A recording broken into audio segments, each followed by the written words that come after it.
हम लोग मुरादाबाद से हैं। मुरादाबाद में आज योगी जी के द्वारा अखिल उत्तर प्रदेश जाट महासभा की तरफ से 51 फीट की ऊंची चौधरी चरण सिंह की मूर्ति का उद्घाटन हुआ है। तो उसके बारे में क्या कहना चाहेंगे, क्योंकि वो पहले जाट महाकुंभ था, आज वो किसान महाकुंभ हो गया। जो भी है, लेकिन चौधरी चरण सिंह की मूर्ति लगाना और उसका उद्घाटन हो रहा है, हम उसका स्वागत करते हैं। चौधरी साहब हम सब के आदर्श हैं। वैचारिक मतभेद हो सकते हैं, लेकिन चौधरी चरण सिंह में कोई मतभेद नहीं है। उनकी मूर्ति लगाई गई है और वो लगा रहे हैं, मुख्यमंत्री बता रहे हैं, वहाँ आ रहे हैं, तो हम उसका स्वागत करते हैं। लेकिन सर वो पहले जाट महाकुंभ था, अब वो किसान महाकुंभ हुआ जब से योगी जी का कार्यक्रम अब फाइनल हुआ। तो इसको लेकर, क्योंकि अखिल उत्तर प्रदेश जाट महासभा प्रोग्राम कर रही थी, फिर उसके बाद में उसमें इस्तीफे हुए हैं। भाई ये तो आपने बताया कि कोई जाट महाकुंभ भी था और आज वो कुछ और महाकुंभ हो गया, उसकी जानकारी तो हमें नहीं है लोगों का। वो तो उन्होंने अपनी सुविधा अनुसार, आजकल बहुत संगठन बने हुए हैं, नाम बदला होगा, कुछ सोच के बदला होगा, उस पर अपनी कोई टिप्पणी नहीं है। सर कैसे, मतलब अभी जैसे कि सरकार अभी आप बता रहे थे कि सरकार तोड़ने का काम कर रही है। जाट महासभा हैं तो जाट महासभा को तोड़कर एक सरकार के पक्ष में काम कर रही है। फिर जाट महासभा के अंदर खापों को तोड़ा जा रहा है। आगरा की बात करें, आगरा साइड में तो यादव समुदाय की भी गोत्रों को तोड़ने का काम कर रहा है। तो इसको किस तरह से देखते हैं, क्या संदेश देना चाहिए? देखिए, एक कैलकुलेटेड वर्ग काम हो रहा है समाज में। ये हमारा पश्चिमी उत्तर प्रदेश, हरियाणा और पश्चिमी राजस्थान के कुछ ज़िले, ये आर्य समाज की पृष्ठभूमि के हैं। मतलब आर्य समाज के भी ना हो तो ये पोप और पाखंड में विश्वास नहीं करते। ये कर्मयोगी लोगों का क्षेत्र है। ये अपनी मेहनत में कमा के खाने में विश्वास करते हैं। इनका राम जो है वो मंदिर में नहीं होता, ये अपने खेत में अपने कर्म को राम मानते हैं। राम का नाम ये चलते फिरते लेते हैं। हल जोड़ा राम का नाम, ब्याह शादी की राम का नाम, कोई आदमी मिल गया राम का नाम। ये राम भक्तों का क्षेत्र रहा है, लेकिन इनकी पूजा पद्धति अपनी अलग रही है। ये कल्चर अलग ही है सारी। तो इसको ख़त्म करने के लिए इस क्षेत्र में कैलकुलेटेड काम हुआ। पहले तो इस क्षेत्र के नवयुवकों को हरिद्वार में कावड़ की तरफ दिखाया गया। ये कावड़ आज से 30 साल पहले नहीं थी। 30 साल में एक नया काम किया गया कि किस तरह से आज के इस सनातन में, सोकाल्ड ये सनातन जो है जिसमें पोप और पाखंड का पटारा है ये और कुछ नहीं है, उसमें जाटों को कैसे फंसाया जाए, तो हमारे नौजवान को ट्रैप किया गया। और अगला काम जो चल रहा है, ये बैठे हैं चौधरी साहब, खाप जो है वो किसी जाति की नहीं होती, खाप किसी गोत्र की नहीं होती, खाप होता है गाँवों का समूह। समझे आप? ये 12 गांव के चौधरी हैं, ये तमाम बिरादरियों के चौधरी हैं, एक जाति के। ये अपने आप को अगर जाट का चौधरी, जाटों का चौधरी कहते हैं तो ये गरिमा को गिरा रहे हैं खाप की। ये जो है समाज के चौधरी हैं और ये मलिक के चौधरी नहीं है। जो भी इनके 12 गाँव में जो भी गोत्र है, ये उन सब के चौधरी हैं। ये है खाप। आपने जब मलिक का नाम लिया तो एक नाम मेरे दिमाग में गूंजा, धर्मेंद्र मलिक। जंतर मंतर पर बड़ा सरकार के पक्ष में और धनखड़ जी के पक्ष में बड़ा बयानबाजी कर रहे थे। किस तरह से देखते हैं? कभी आपके साथी रहे, कभी मतलब लोग कहते थे थिंक टैंक भी थे यूनियन के, साहब कुछ देखते थे। वो राह भटक गया भाई, रास्ता भटक गया और सरकारी संगठन का एक वो नुमाइंदा है और सरकार जो कहलवाती है वो बेचारा कह रहा है। उसकी मजबूरी हो सकती है, जिंदा रहने के लिए कई मजबूरियाँ होती हैं, तो उसकी कुछ मजबूरियाँ हो सकती हैं। था अच्छा लड़का था और हमने प्रयास किया था कि वो उसे आगे लेके जाएंगे, बहुत ऊंचाई पे लेके जाएंगे, लेकिन भाई कुछ मजबूरी होंगी उसकी, वो राह भटक गया और दुख है मुझे। पहलवानों की संन्यास और मेडल वापसी, आज भी एक खबर आ रही है कि यादव पहलवान उन्होंने भी शायद पद्मश्री लौटाने की घोषणा की है, अभी कंफर्म नहीं है। तो इस पर अभी क्या आपके संगठन का, जाट महासभा का कुछ रुख अभी लिया गया या नहीं? देखिए, बेसिक जो हमने अभी बताया कि मैं जाट हूँ, ये बात ठीक है, लेकिन मैं जातिवादी नहीं हूँ। वो भी हमारी बेटी है, यादव बेटी भी हमारी है, वो बच्चे हैं हमारे।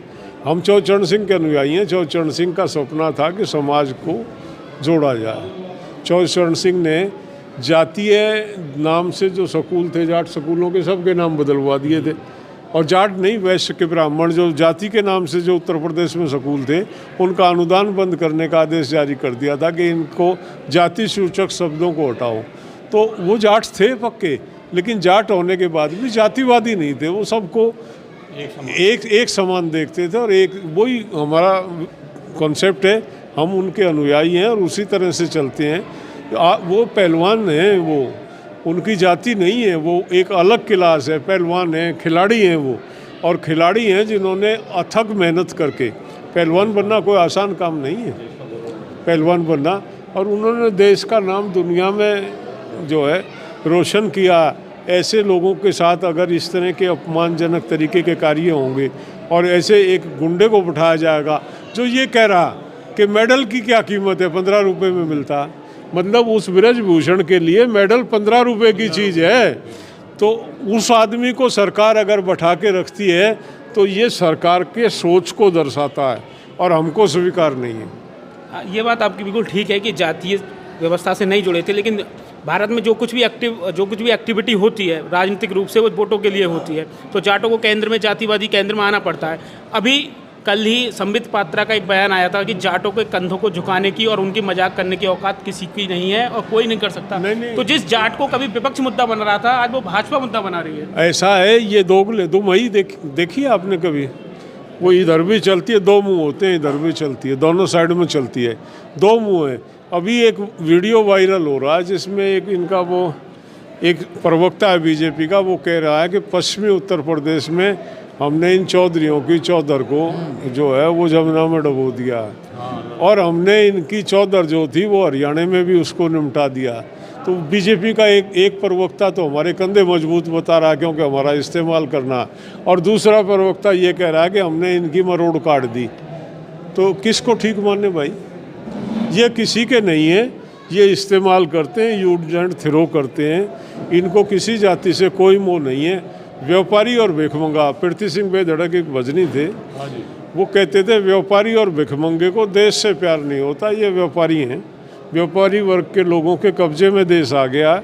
ये इनमें राष्ट्रीयता नहीं है, जब तक लूट के लिए माल हाथ लग रहा है तब तक ये देश की सत्ता में है, जिस दिन निमट जाएगा उस दिन ये कहीं भाग जाएंगे। इन्होंने पैसा लगा दिया विदेशों में, किसी टापू में भी मिलेंगे, ये यहाँ रहेंगे नहीं।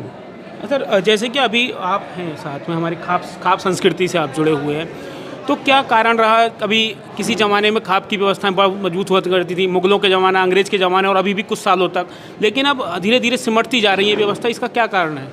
इसका कारण यही है कि सरकार की नीयत, सरकार की गलत नीति, इनके द्वारा जो काम करे जा रहे, कानून बनाए जा रहे, उनके हिसाब से।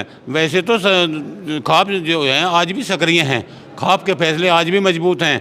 गाँवों में जितने भी फैसले होते हैं वे खाप द्वारा होते हैं, खाप चौधरी के द्वारा होते हैं। लेकिन अब हरियाणा से शुरू करते हैं तो पश्चिमी यूपी के मुजफ्फरनगर बागपत में सिमट जाते हैं। कौन सा सिमट गया बताओ? मुरादाबाद संबंध। नहीं, मैं आपको बताता हूँ। खाप की एक व्यवस्था थी। जी। खाप में ये खानदानी पद नहीं है। जी। समाज विश्लेषण करता था कि उस परिवार में कोई योग्य व्यक्ति है या नहीं है, और कोई योग्य व्यक्ति नहीं है तो गांव इकट्ठा होकर अपना दूसरा नुमाइंदा दे देता था। ये लिसाड़ से हैं, बावड़ी सॉरी, ये बावड़ी से, लिसाड़ से वो राजेंद्र सिंह है, बावड़ी से हैं, थांबा बावड़ी का है। ये चौधरी सीताराम जी के सपुत्र हैं, ये मजबूत आदमी हैं, उस परंपरा को लेके आगे चल सकते हैं, इनको दायित्व सौंप दिया। चौधरी सीताराम जी की विरासत देने से पहले वो तो उनको लिसाड़ वालों को देखना था कि जिसको दे रहे हो आप वो चलेगा कि नहीं चलेगा उस गरिमा के अनुरूप।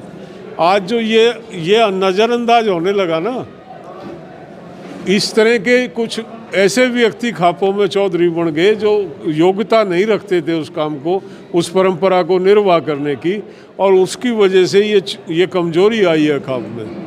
ये चौधरी बैठे हैं श्याम सिंह जी, मैं इनसे निवेदन करूंगा, इसको सुधारने की आवश्यकता।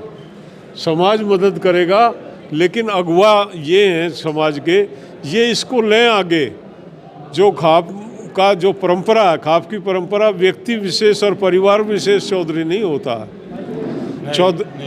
नहीं परंपरा है ना ऐसे नहीं, ये तो यहीं ससोली में देख ना वो परंपरा का आधार नहीं वो बदल देते हैं, बदल देते हैं, कोई नहीं बदलेगा। हाँ नहीं बदले जाते हैं। कहाँ बदलेगा? हरियाणा में बदलते हैं, हरियाणा में बदलते हैं, हरियाणा में देखते हैं, वहाँ सांगवान में और उनमें अपना वो जो है जो कंडेला है, उनमें वो अपना चुनते हैं, प्रधान चुन ले अलग। वो प्रधान चुनते हैं अपना और बदलते रहते हैं। योग्य व्यक्ति कोई उनको जो भी नजर आए उनकी खाप में उसको दे देते हमारे हैं। दादा हैं ये।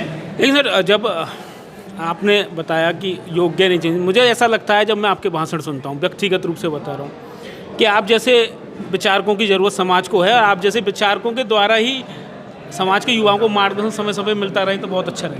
नहीं, हम लोग तो हमने तो भाई सारी उम्र इसी काम में निकाल दी और जितना बचा हुआ है उसमें भी यही काम करते रहेंगे।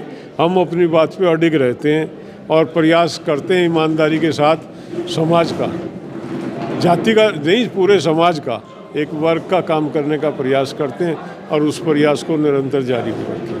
अभी हमने सारी बात कर ली, कुछ सामाजिक भी और वो भी, लेकिन अब 2024 का चुनाव आ रहा है, क्या फैसला लेने वाले हैं? अब जाट आरक्षण का मुद्दा भी उठाया, पहलवानों का ही मुद्दा, ब्रजभूषण कह रहा है हम जीत गए, हम में दम है, दम जिंदा रहेगा, आपको टारगेट किया जा रहा है, आपकी जाति को, आप जाति को भलाई से नकारते रहे, पहलवानों से जाति नहीं जुड़ी है, तो 2024 को लेकर क्या संदेश देना चाहेंगे समाज? गिरे हुए तो है नहीं, कोई हमारा अपमान करता रहेगा और हम उनकी जय जयकार करते रहेंगे। कहीं ना कहीं इसका प्रतिकार तो होगा और इसका खामियाजा भी भुगतेंगे ये लोग।